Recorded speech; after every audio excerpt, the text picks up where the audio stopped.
Mr. Rivers with us for about 20 minutes. So, any coaching related questions, raise your hand, put it on the chat, and we'll begin. I'm going to just, while we wait for any questions, River, you must be observing Mitch's CPD session. Yeah, very good. Yeah. How important, I suppose, I know the match day forms part of the workshop 7 on the level 1. Mm. Do you think there's enough? Sorry, go on.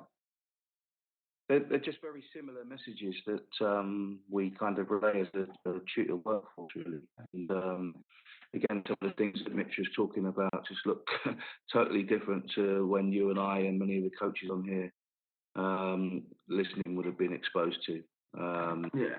Stuff, the game-based stuff is I'm really big on the teaching games for understanding, putting constraints in, as Mitch alluded to in his presentation. All of that kind of stuff, I think, can only aid the development of the young players going forward.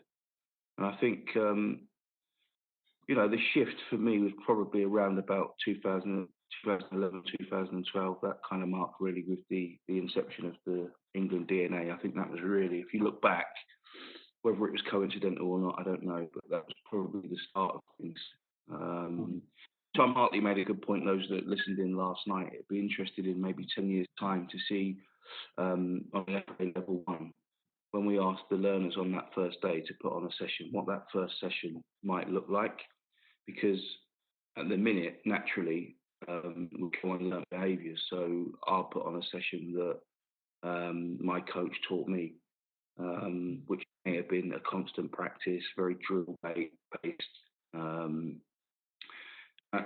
it'd be interesting, 10 years' time, just to see the shift, whether it is like a game-related practice that we put on. It'd be fascinating to see. It's a really good way of looking at it, those who tuned in last night. Yeah, that recording should be available to those who are able to make it. And CFAS, following on from the match day stuff, what are your thoughts on the power play rule? Should it become mandatory? Ashley, do you want to come on and elaborate a little bit more on that? Ashley, you there? Can you hear me? Yes, mate. How are you? Yeah. How are you doing, guys? All right. Yeah, good, Ashley. Yeah. Good, Talk good. more about that. So, the power play rule where in foundation, I think it's just foundation, but I can't see any reason you couldn't do it further up. Where if you're losing by 3 goals, you can bring on an extra player, and then if it goes 6, I believe you can bring on another extra player. Yeah. So it's sort of still challenging the other team, but giving the team that's getting hammered a bit more. I'm all for stuff like that. Really, what's the point? When I was growing up, I remember we got beat like 19-0, 20-0. But what's that doing to us? And also, what's that doing for the other team? How does that challenge the other team? So these little things, anything that we can do to still challenge, to still engage, I think is fantastic. We still have to. You still got challenge. That's the first thing when I come across a coach that says, my team, we won 8-0 the other week. What did they learn from that? What was learned in that? I think you really do learn about your team when you are up against it slightly. Perhaps when you do go player down. Those sort of scenarios, scenarios that found their way into our coaching sessions now with the different scenario cards and things like that we carry around with us. All those kind of things I think help, because it's these impatient games. It's about solving puzzles, especially at the top end. They're like chess matches. If you look at Premier League games now, and I know we're very far detached from that in the foundation phase and grassroots, but it's a chess match. It's about solving puzzles. How do you solve it? How do you, you look on the program, and you go back to the Liverpool Atletico Madrid game recently before lockdown. And I know Jurgen Klopp was extremely frustrated at the end of that game. But Atletico did a job on them. They looked and thought, we're best going to win this. We've got to solve this puzzle. If we play expansive, free-flowing football, the likelihood is that we're going to get beat in this game. So we need to put a plan together. It's probably not too dissimilar to how they play anyway, but it was one that really frustrated Liverpool, and it made it difficult for them to play through the lines and sort of penetrate the final third. So, yeah, anything that's going to challenge us, and that we can learn from, I think, can only help. Do you feel though that is something that will need to come in as an actual rule change for mini soccer? Where, because at the moment I know sort of leagues sort of experiment with it, or they leave it up to the coaches to decide. Yeah, it kind of gives you like an inconsistency where you've got some people doing it, some who don't. I know what you mean. And you've got managers who say they're getting hammered 10-0, but they won't because it's a problem. You know. Yeah. Then you start looking. It's an integrity thing. Then there's a degree of ambiguity, isn't there? I get what you're saying, and maybe that needs to be looked at to get a level of consistency throughout, and then everyone knows what we're doing then. But do you know what? There's some nice things out there, and I don't know about you, Asif, but in the main, when I go and observe coaches and they're on a match day, there does seem to be, and I know this is different throughout our counties and up and down the country, but certainly on the occasions that I've been at, there's been a nice understanding between the two coaches on the side. Yeah, there've been lots of different experiences, but I'm talking about the occasions that I've been out. So, yeah, but whether something to come in months to come, in years to come, I don't know, but I really take your point about that level of consistency. Yeah.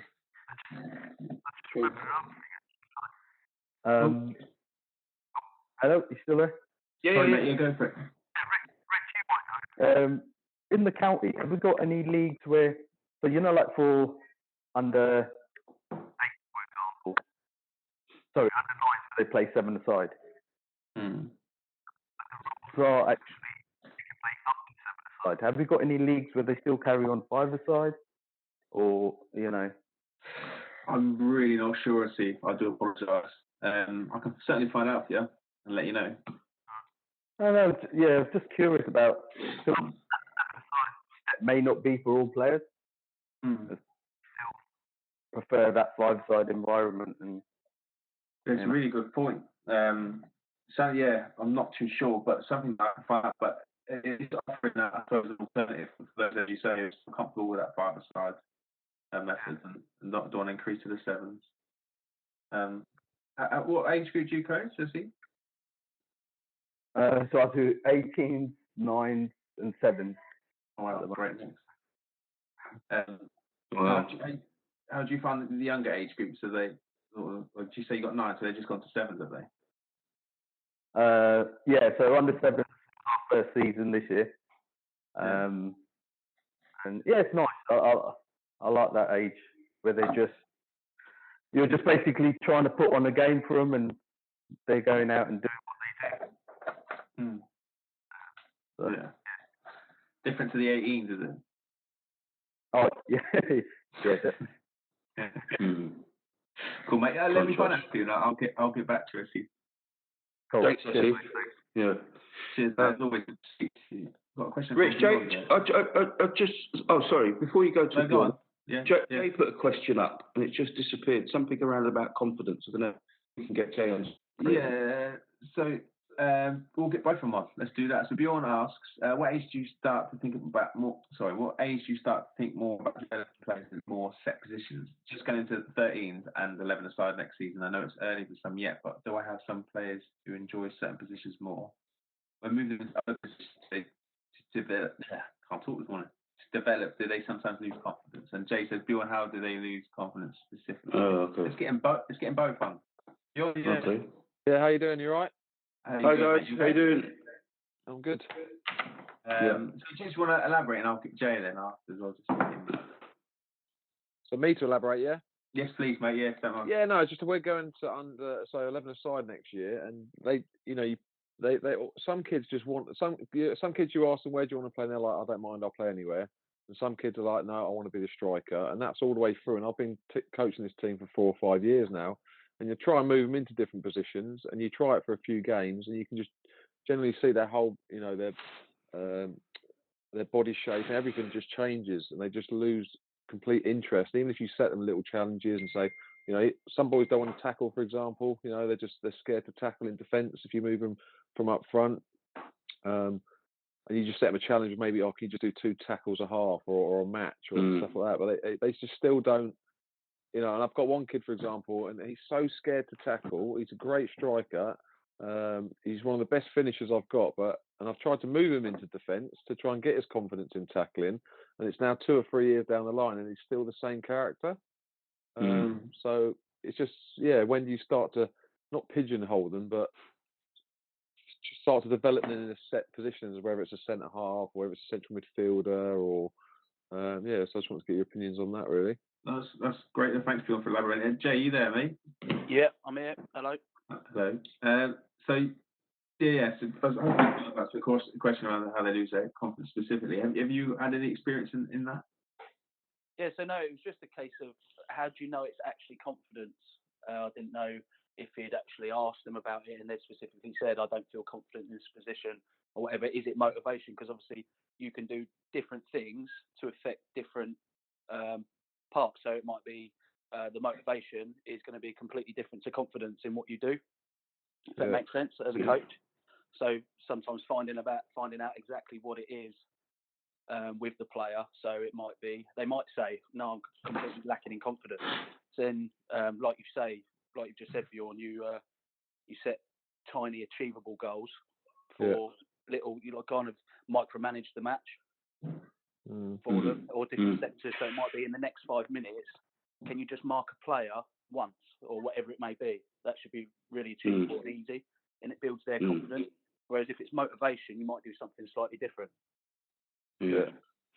Can I just interject? Really, really good points there, and I do take it on board. That I think, as to what age, I don't know. I mean, there's a presentation that I do when we talk about the goalkeeping elements, certainly on level 2 to the AFBs, which is there's 4 goalkeepers I can think of: Van der Sar, Pickford, and Buffon. And I think that I think they went in goal about 15, around about the first time they were playing outfield academies. Graham Stack, Rich and I were talking about yesterday, who played at Arsenal,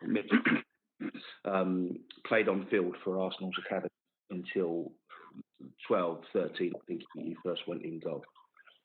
So they wouldn't have dreamt about playing in goal, and you've got some of the best goalkeepers there. There's probably no coincidence why Pickford's so good with his feet and his distribution. But I think Van der Sar was a centre back until 15. The other point I wanted to make was, depending on how you play, but a lot of teams now sort of press high. So those strikers that don't want to defend, well, actually, they are going to be the first line of defence. So if you're looking at pressing high, you've got to do a degree of work about how you defend, body shape, when you go and engage, when you delay, give time for your mate to come, being compact, all of those sorts of things. That might be one way of almost selling it, if you like.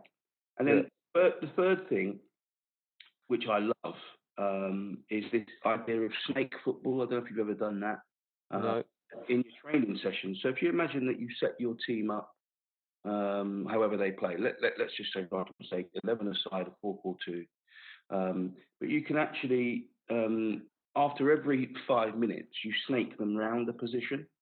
So the left-hand side striker goes to left midfield.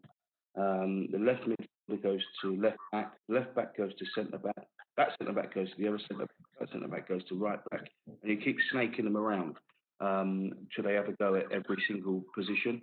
Whether you do that as a bit of shape work, a bit of pattern of play type stuff, or you break it down into, I don't know, a 6v6 or whatever it is. But that's ways of slowly introducing something like that in your training sessions. But when I was that age, the age that you're sort of talking about, Bjorn, it's I wanted to be a striker. Yeah. In my year, we all wanted to score the goals. But I ended up playing 15 years non-league as a right back. I absolutely loved it. I was able to get forward and get in, and I was integral to a lot of the attacks. And I think that was by default. 1 week it was short, and someone said, "Could you go and play there?" But that was, I think I would have been 16, 17 when I first played there. So I slowly introducing, and yeah, you know, asking questions, and yeah, trying things like the snake stuff, snaking them round and trying to get them to play in different positions, because you never know. They might end up playing somewhere that they absolutely love. Yeah.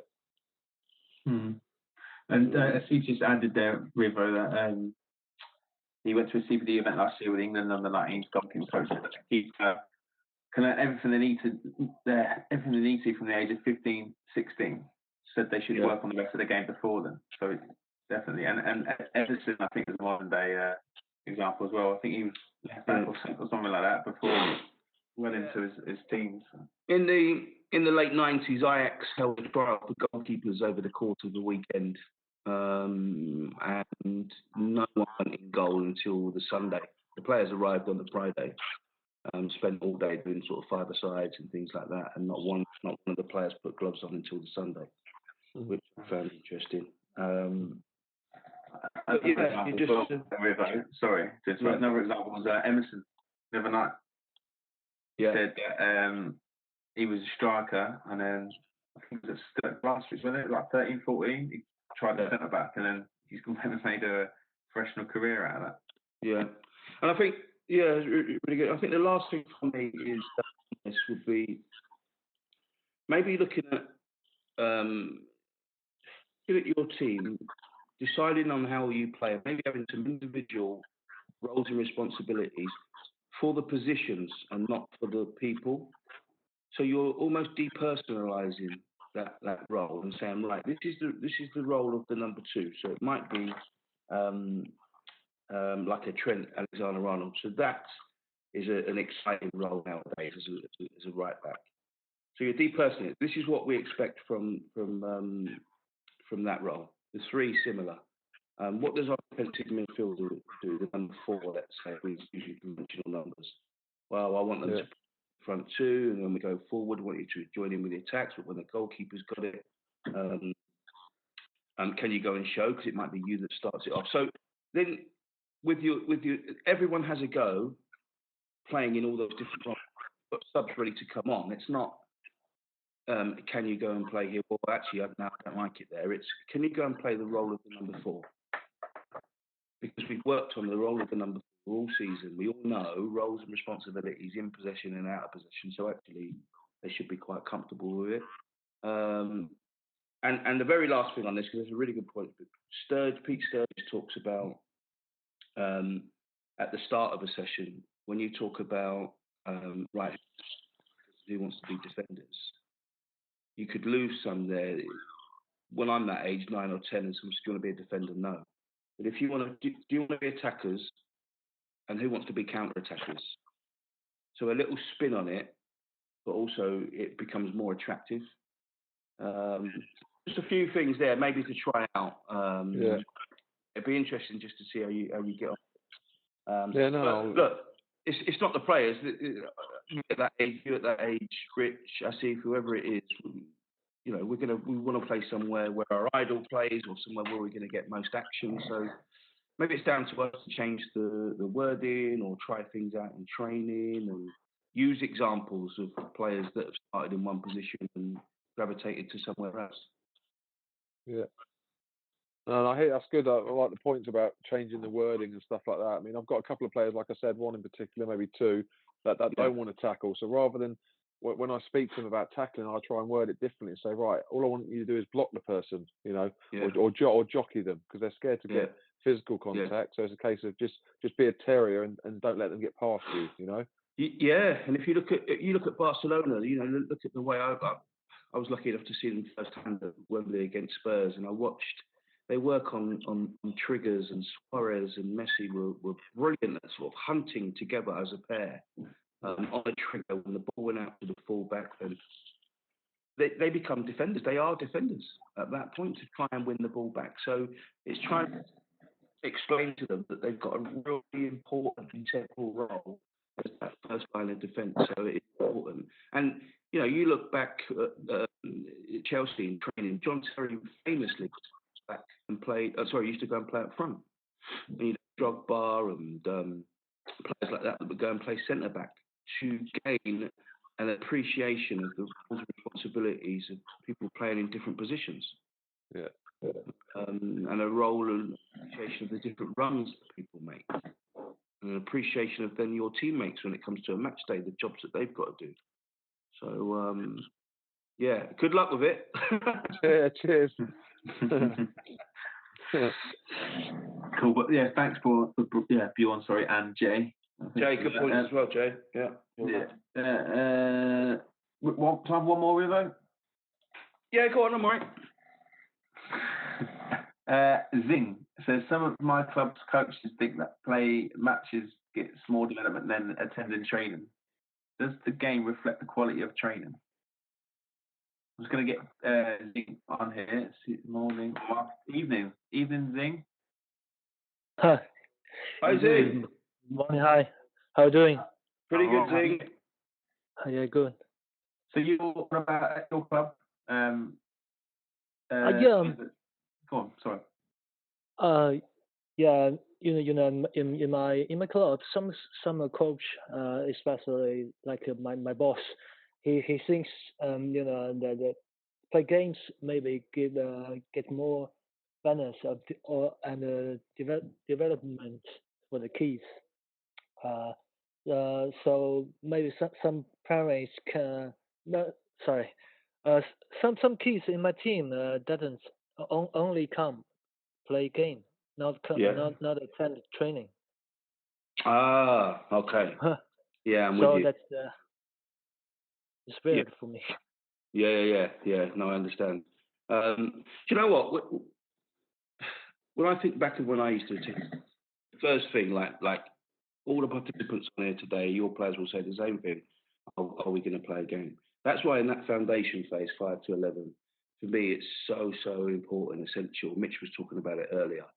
We've got to maximise time in the random. The game is an invasion game. I'm defending this thing behind me, a goal, and we're attacking that other thing there, yards up the pitch, which is another goal. It's an invasion game, like basketball, hockey. We're all similar, and that's where you get the transferable skills. So we have to maximise our time in random situations. So if my training session, I don't know what yours would look like, but if my training sessions resembled as closely as I could to the game, you're going to get me there. That's why I like the arrival activities. Since the introduction of arrival activities, coaches are telling me that their players are arriving 5-10 minutes earlier because you can go on and have a little 1v1, a 2v, a 3v3 prior to the actual training session happening, subject to the availability of the facility. I get that. So certainly 5 to 11, we would do hole putt hole. We play a game to start. We play a match straight away, and we saw it in the skills program that people would get there earlier, 5 or 10 minutes before. We had the luxury, of course, of having the facility earlier. We could get in there a bit earlier, but they'd come and maximise that time. Then we'd break away and do a theme, a practice. We'd have a short and a medium term plan to work to, so it would all have to link in, and then we'd return to the game at the end of the training session. The game's like the exam, if you like. Almost if you relate it to exam conditions. So us as teachers, as tutors, as practitioners, coaches will stand back and let the players show us what they've learned. So that's the way I would kind of dress it. And other coaches will have other things. If you don't turn up, you don't play, etc. I get all that, but I think we have a responsibility as coaches to make sure that the training sessions mirror what's happening on a Saturday or a Sunday, and making it fun-based, making it a social event, making it attractive that the players want to be at training. Mm. Yeah. I will try to play the session, link the game, so and let the kids to engage. So yeah. You so Mark, do you think the the coach have necessary to join the small side game Uh, to help the no, kids to learn and understand how to play. no. I wouldn't join in, and that's something that we would have seen a few years ago, where you've got a 5v4 situation, let's say, and the coach says, right, I'll just go and bowl, or I'll just make the numbers up. But the reality is, if you imagine a football match, you're in the full throw of a football match. Let's take the middle third of the pitch. The likelihood is there's going to be an advantage to one team, or a numerical disadvantage to the other team. So there's going to be 4v3 situations, 2v1s on the wide areas where their left back and left winger are up against our fullback. So you've got to expose players to uneven numbers and those kind of things. That's how you're gonna help them. It's the same with shooting practices. I know. McLuhan did one. You talk about a typical shooting practice when we were growing up would have been the coach stands on the edge of the box, edge of the 18-yard box. You lay it in, I lay it off. You have a shot. Okay, well that's great, but you're not helping out either party there. You're not helping out the strikers, because it's about 76% of goals are scored with a one-touch finish inside the box. If you think about Alan Shearer's and Michael Owen's back in the day, most goals are scored with a one-touch finish, that quick flash across the box in one touch. So then equally, are you helping out your goalkeeper if they're shooting from outside the area, because the stats otherwise? So in practices reflect what's going to happen on a match day. Your shooting practices reflect those shots coming in from tight angles in those. If you know about the POMO position of most opportunities, which is Charles Hughes from the sort of 60s, 70s, and Sam Allardyce sort of picked it up a little bit at Bolton. Stats haven't changed. The goals are coming from them sort of areas in zone 14. So what I'm getting at is the practice has got to reflect the competition. It's got to reflect match day. So for me, Zing, to answer your point in a roundabout way, there'll be no need whatsoever for coaches to get involved in the sessions. Okay. Unfair teams, it has to be, well, you deal with that. You solve the puzzle. If it's 4 of you against 5, you deal with that numerical disadvantage, because you might have to deal with the match day. Okay. Aaron Danks, one of the England coaches, I saw him at St George's put on a practical. It was fantastic, but it was a fairly, almost, if you can imagine, like the numbers game, the goal either side, you call out a number, and it was a bit more advanced than that. But he wouldn't, when the players went for a drink, he said go and get a drinks break, but he wouldn't let them talk and discuss the practice. And I remember thinking at the time, why can't they get into groups and talk? Because you want them to manage it in live, open play. So now there's 4 attackers, there's 3 defenders. Let's solve the problem now when it's live, not preempt it beforehand, because you wouldn't do that in a game, before a game, and say, well, you wouldn't go into a lot of detail saying, well, if there's 4 of them, we'll do this. If there's 5 of them, you've got to deal with it live. You've got to put yourself in those uncomfortable positions where you've got to deal with it live, in my opinion. So again, it's maximising the time in random and realistic situations. Okay. Yeah, lovely point.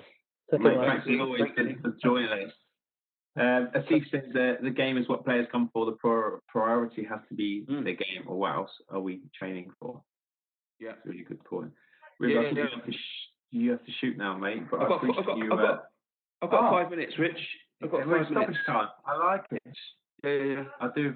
Thanks, mate. Is there anyone else who has a question, or just advice, or a suggestion? Just while they're thinking, Asif's point is massive. Yeah. You think back to when we were kids. That's the first thing we'd say to the coaches. But for some reason, growing up, it's we've sort of detached ourselves from it, or certainly my coaches did when I was playing. We'd ask for a game, and it would always be, if you're good, the last 10 minutes. Yeah. So it's lunacy then to it expects us to be able to adapt to the fast pace of a game on a Saturday or a Sunday morning. and work out the different movements and the speed of thought in your mind. It's completely different. And as Tom said last night, that of course there are places for constant practices, and by constant, it's I pass to you, you pass to me. Constant means high success rate. If I throw a tennis ball to Rich, he can catch it, throw it back. We could probably do that all day. But decision making, and then you change that to the game, the success rate becomes low, but decision making is higher. So that's probably the way of looking at your sessions. They've got to be random, but you are going to get frustration. Success rate is going to be lower, but practice is where decision making's got to be high. Bjorn, coming to you next, just quickly to make a point on that, Rivo, is as you know, I've got 2 boys, turned 5 earlier this year. Just wanted to go down to a local grassroots team to do some training. One of them joins in the whole time.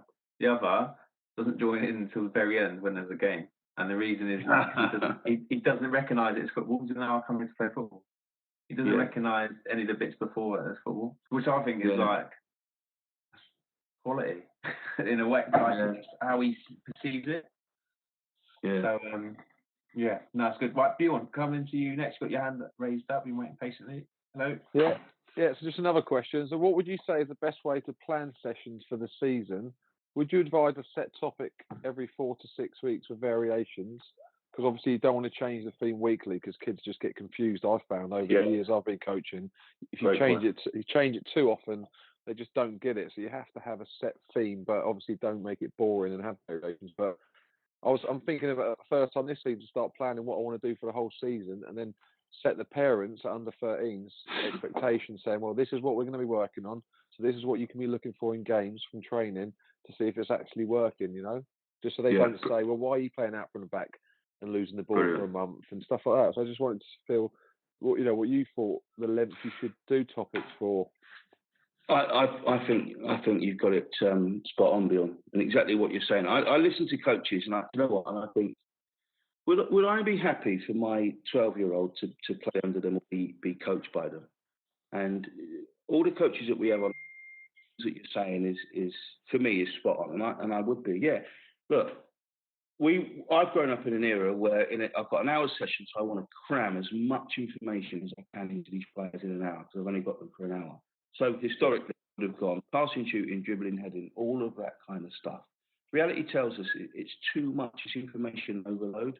We can't take that in. As an adult, I can't process, especially as a male adult. I can't multitask as well. I can't process that information. So I think you're spot on with saying, right, the session that we're going to work on, so you've got practices, sessions, and programs or scheme of work. So the session is, I've identified as a coach that we need to work on playing through the thirds of the pitch because that comes under my playing philosophy. That's what I want us to do.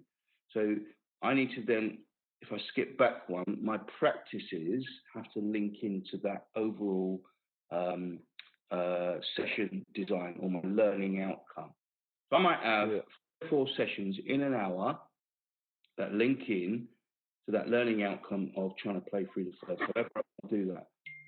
What we're getting at is then a program of work.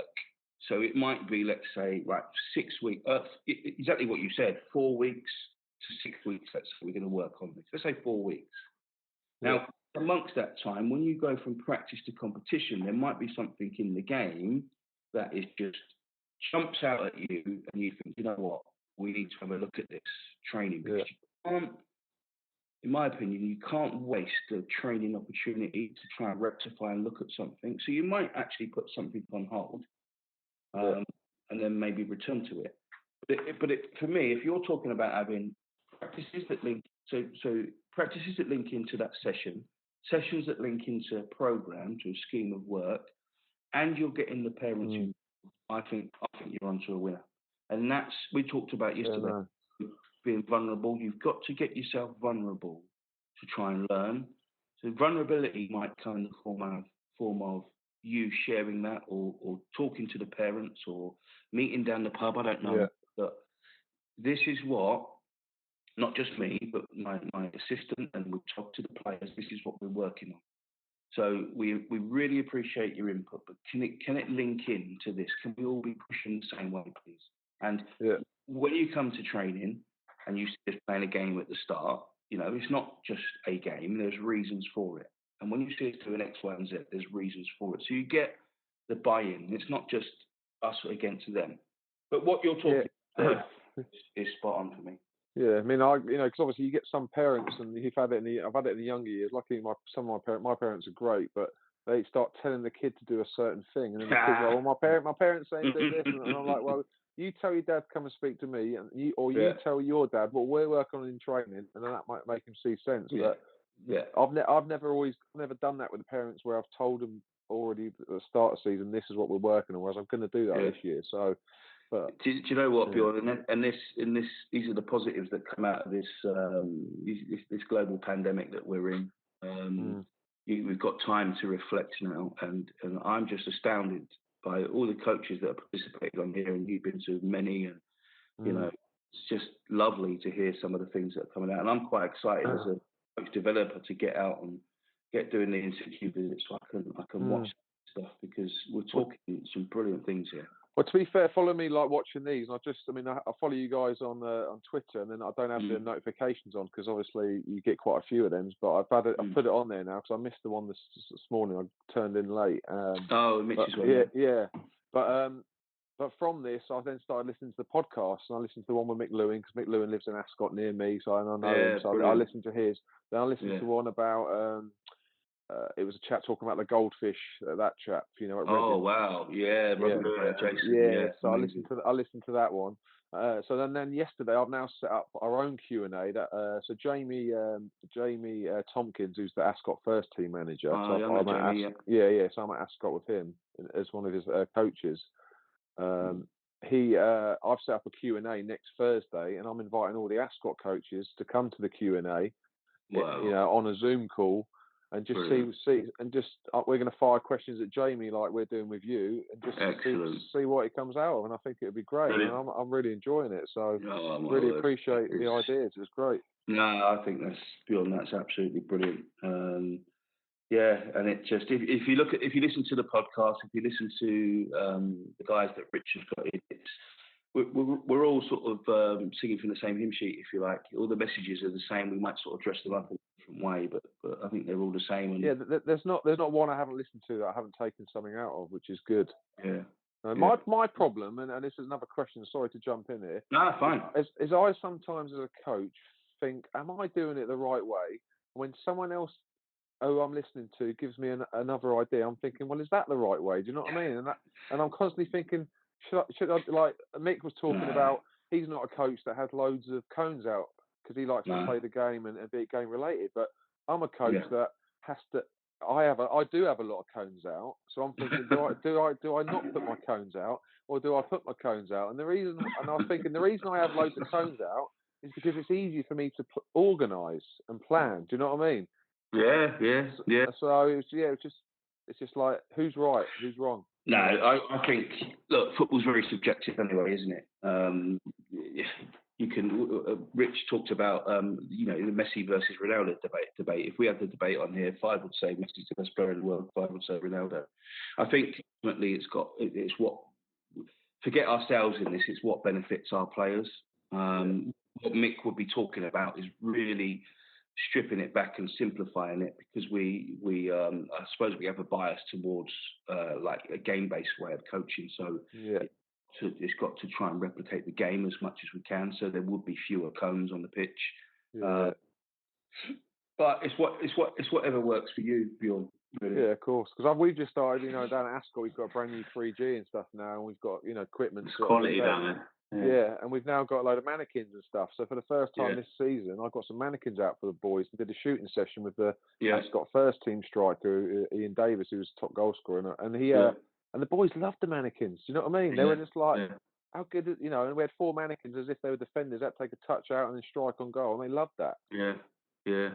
But yeah, I don't think there's anything wrong with it. But I think our sessions might, because we're very heavily sort of game based now, and I just try and relate everything back to, I've enjoyed this as a 10-year-old, as 11 years. enjoy, like, because I didn't at the time, running around the pitch 5 times as a warm up, and then running to that cone and back and that cone and back. Yeah, I see so many coaches doing that in the younger years. It's crazy. And I say, and then when the kids run past me, I say, when you get to your coach, can you just ask him what the benefit is for me of you running around that pitch without a football? I said, if you're going to run around the pitch, at least take a football with you, you know? Yeah. But I've played in many games on a football match, but I've never run around the outside of a pitch during that game.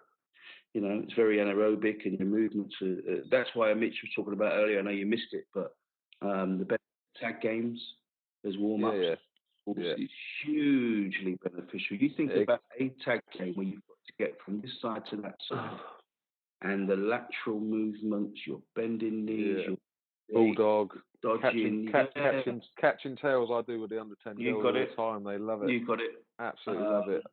And you've just got to keep bringing it back to, does it look and feel like a game? These movements look and feel like a game. Handball in warm-ups is quite popular. Okay, we're catching it with our hands and throwing it. You wouldn't do that.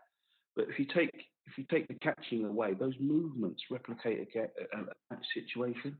Just maximising your time in random. If they're running out of the pitch for 5 or 10 minutes, that's 10 minutes I've lost without the ball. Yeah. Well, I often do catching tails normal as you would in a box. With Biv as a tail. And then I'll bring a ball in. And then I'll bring a ball in, but the tails have to be at the front. And I ask them the question, why do you think I've got the tail at the front and not at the back? Obviously, for boys, it's a little bit more difficult. For girls, it's not too bad.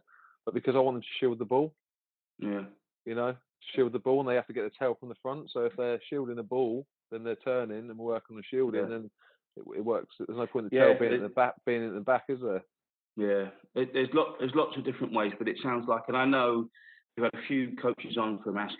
All it is they're doing down there, but they're churning out some amazing coaches. I love what they've got going down there, and the fact that you're talking about, you know, getting together and doing a live Q&A and things like that, for me is just confirms that. I think it's brilliant. There's lots of teams that are doing some wonderful things, but we've just had a few Ascot recent courses, and I just think it's amazing what you guys are doing there.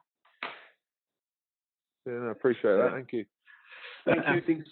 Steve says, quoted Mark Griffin. No cones on Wembley. On the Wembley. I had a little chuckle. Cool. There is a warm up sometimes, I'm sure. Yeah. Rivo, anything else? Is this your time? I want to get your time with your good lady. No, do you know what? I will call it a day there, but it's just to reaffirm what I said. You know, we're getting a core of coaches here. Some of these names are coming on a lot of these courses that you guys at Barts and Bucks have put on, and I just think it's fantastic. You know, giving up your time, coming on there and trying to educate ourselves. I think that's where learning takes place. You know, there's many coaches that you can name out there in the top leagues that are constantly trying to educate themselves. The game's constantly evolving, but the minute you think as a coach you know it all and you're a closed book, I think that's where the problems are.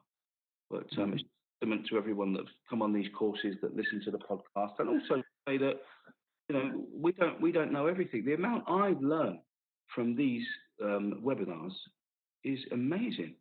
Gone are the days tutor at the front of the room who is, you know, I tell you do kind of style. Them days are long gone. We're learning so much all the time, and I think it's a nice little community that we've got built up here.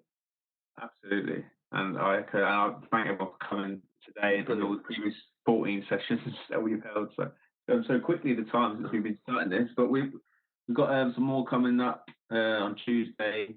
Those who want to relive England, Holland from 24 years ago. Wow. And another CPD session, hopefully by Lawrence Locke, who's the FA PE regional coordinator, so it should be good. But as we all said, it's on our Twitter. And yeah, I'll leave you there. Thanks very much for joining us. Rivo, thank you so much for stepping in. Cheers, no problem. Thanks, guys, for good questions there. Yeah, some great questions. Enjoy yourselves, look after yourselves, and we'll see you real soon.